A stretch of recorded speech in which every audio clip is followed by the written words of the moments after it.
And we're live. Welcome to I was going to call us a Team Tank podcast, but we're not not that anymore. That already worked. We are the Lakers Outsiders. I am joined now by the newly bearded Harrison. How you doing, Harrison?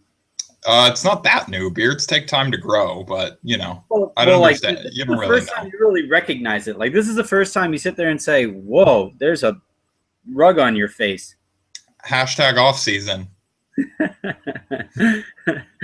We're here today. This is our first ever short shorts podcast where we're just going to take 10, 15, 20 minutes, just really quickly get to the news of the day and then kind of move on.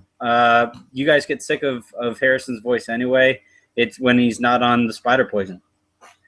It's true. I get sick of my voice, so I definitely empathize with the viewer. So the first bit of news that we're going to get today is some kind of weird news. Harrison, you're going to do a better job of explaining or explaining is a good word for whatever you're going to do with this Jahlil Okafor really short workout. Yeah, so I guess they heard that we were doing our first short segment tonight, and so in that spirit, Jahlil Okafor decided to cut his workout short. I don't know. I just thought it was kind of weird. I saw Eric Pincus tweet that the Lakers were supposed to be working out Jahlil Okafor solo today, but then he also said that they were bringing in this this senior from Iowa, who, again, his name's Gabe Olaseni. I apologize if I pronounce this wrong. But he's not projected in any mock draft, so he's clearly pretty much just there to work out against Jahlil Okafor. Because if he's not in any mock drafts, then they aren't looking at him for the 34th pick, you wouldn't think. Not like some random senior from Iowa. And so they're bringing him in as a big body to take on Okafor.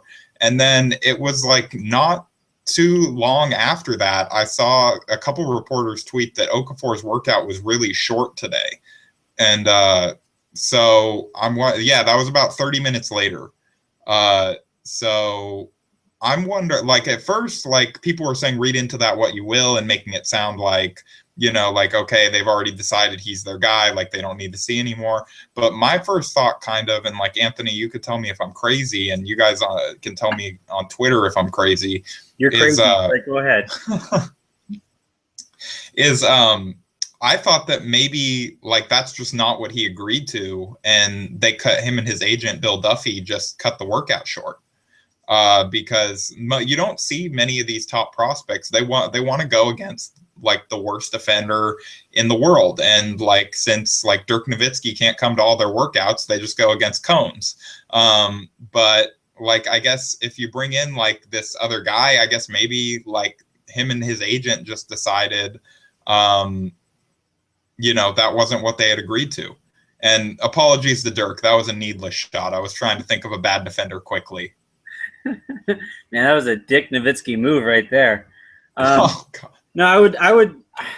The other thing that when you talk about agents and how they handle their prospect, look, you can't risk getting hurt right before the draft, right? And when you have a top prospect who's getting ready to work out, well, then he's going to play against coaches who know how to go through these workouts and not hurt players. Whereas some senior from Iowa State who, might wake up this morning and say, you know what, I'm going to prove to the Lakers, and I'm going to prove to everybody that I should be in the top 60 in mock drafts. He might wake up and play a little too hard, and he might bump Jahlil the wrong way, and that's when Jahlil's, that could cost him millions of dollars. So that's that aspect of it too. And the other thing, I mean, I'm going to throw a cheap shot, not unlike your Dirk Nowitzki comment, but Jahlil Okafor's conditioning hasn't been, the top story or at the top of his mixtape. So, maybe he got a half hour in and was like, I can't do this anymore. This guy from Iowa State's making me look like, he's from wherever the great cross country guys are from, and we're fat and American, just finished eating McDonald's. So, no, there's a few ways to go about it, but I think at the end of the day, it's him and his agent playing it safe That's the safest way to go about it. Yeah, and again, like this is all speculation, but like, I mean, that's just kind of my gut feeling too, and that's what they should do from their perspective. Like it's not like there were people, you know, like I had this debate last week with some people like that, you know, people were saying that these prospects like Towns in that case should want to come in and work out for the Lakers so that they have the most information to make their like the best decision possible. Like last I checked, that's not their job. Like no, you know, like Darko Milicic wasn't playing those interviews and telling people what type of NBA player he was really going to be. I will neither confirm nor deny reports that I was poking the bear a little bit with my comments back at you while you were fighting with those guys. but yeah, no, that's a very viable point. The last thing these guys want to do is get hurt, and you know, contrary to my tweet, the Lakers are not worth getting hurt over. Yeah. And the next bit of news that we're going to get to right now, nice smooth segue that we're going to go into right now, is that the Lakers are reportedly going away from picking up Jordan Hill's free agent option for next year, their team option. It would wipe him from the roster. It would clear up that cap space. And the way I took this, and Harrison, you can correct me here if I'm wrong, but my immediate reaction was they're looking big with that second pick, right? They're going some kind of big, or else why you know, say no to a very viable big at a decent contract. I agree, and like you know, this actually just came to me, which like so you could tell we do this live and don't, you know, do a smart thing like discuss our opinions beforehand or anything like that that would make us look better. You know, maybe that's why Jahlil Okafor cut his workout short. He heard about that and he's just like, oh, they're cutting the great Jordan Hill, like they're clearly taking a big. I'm set. Yeah, exactly. The great Jordan Hill. I don't know if those words have ever been said in the same sentence in a row. I don't know. There are probably some Arizona alums that would say that. Oh, one in particular, maybe? I don't even know if Ryan knows that Jordan Hill went to Arizona. Oh, there's Ryan saying that. No, I'm just kidding. But yeah, no, there was no real reason to pick up Jordan Hill's option this year. And this is why, again, last year I was so angry at the trade deadline when they didn't move him even for a second-round pick. You knew going into this offseason they weren't going to keep this guy. So get whatever you can possibly get for this guy, you know? That second-round pick could help the Lakers move up either with their, you know, later first-round selection, or you know, if they really, really, really like Karl Towns, which I do, you could combine, you have one extra asset to move up to number 1 overall. But they can't do that, and they just lose Jordan Hill for nothing, because that's what the Lakers like doing, right? Dwight Howard, right? Pau Gasol, right now Jordan Hill, and that's great. You know, that's a terrible way to allocate resources. The Lakers didn't lose Dwight Howard for nothing. They lost him for like being able to be away from Dwight Howard. So I don't consider that nothing. I mean, I'm not going to make an alimony joke. I'm just going to stay away from that altogether. Thanks for mentioning it anyway, though.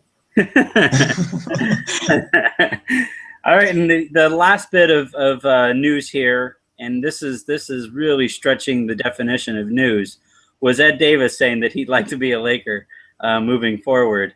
Look,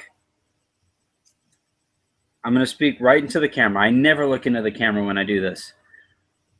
All free agents want to be a Laker because being or saying that you want to be a Laker greatly increases your leverage when you're negotiating with any other entity in the league. So Ed Davis, whose potential earning might be at the highest, might come from the Lakers. Of course he's going to say, yeah, he'd love to be here long term. Yeah, I mean, that's pretty much my takeaway from it as well. I mean, we can't, like, I don't know that the report, it didn't say if anything was written on his shoes, but he might as well have just written "Pay me, Jimmy" on his shoes. to show up for that interview because that's what his play did. He deserves a good sized contract. And say the Lakers were picking 4th or 5th and they were looking more heavily at one of these guards or wings, then maybe you do consider bringing Ed Davis back. He's a fine player. But if you're going to draft Jahlil Okafor or Karl Anthony Towns, which by all indications, or Kristaps Porzingis, then you don't really need an extra big. And so like Ed Davis's skills are nice, but it's like doubling up on your resources. You don't really need him as well, especially when you have Tarek Black. Reportedly, you're going to bring back Robert Sacre. Reportedly, you're going to bring back Ryan Kelly, and all of this stuff. So, and you have Julius Randle returning to the rotation. So I just don't really see the benefit in bringing Davis back. Unless like we tried to find a market inefficiency with this show. We figured that the voice and audio is where blogging is going next. So they might be thinking, hey, everybody's getting smaller. We're playing all 7-footers moving into next season. Why not? Ed Davis, starting point guard, kick the tank into hyperdrive. No, that's that. Oh man, I would pay to watch that. I mean, I wouldn't. I would not watch. No, I take that back. You'd watch it for a quarter. Come on, you'd watch it for a quarter. for 1 quarter, like a quarter of play, not an actual 25-cent piece. Yeah, that's what I meant. That just about does. Oh man, I'm sorry, I just ruined your joke. That's my bad. No, but that just about does our short segment here. We covered all the big news that occurred today. That was a pun that I used in our title. I was going to say, that was nice. It was literally big, so I'll give you that one. So I'll take that as a one of my successful puns. Earlier in the show when we were talking about Jahlil Okafor's agent, Bill Duffy, I said the Lakers should, call him on his Bill Bluffy and make Jahlil Okafor continue to work out. Man, the look of like just sadness on your face right there. One of these days I really am just going to sign off when you make a pun. I wouldn't blame you. I wouldn't blame you at all. So thank you, Harrison, for joining. Thank you everybody for your continued support of our site. I don't know if you noticed, but Ryan Kellapire actually went through and redesigned essentially the site. It looks really clean right now. The light blue text is something we're working with, but we have an explanation for it anyway. So tweet at Lakers Outsiders and talk to our Facebook page to find out what might that be. There's your professional teaser. And just real quick, I think that the viewers should also thank us that this short segment, like we are not actually wearing short shorts for it, because they'd have to sign off pretty much immediately. So like adapt for us. Well, I mean, speak for yourself, but I see plenty of it. On that note, we're going to leave. All right. Talk to you later. Okay.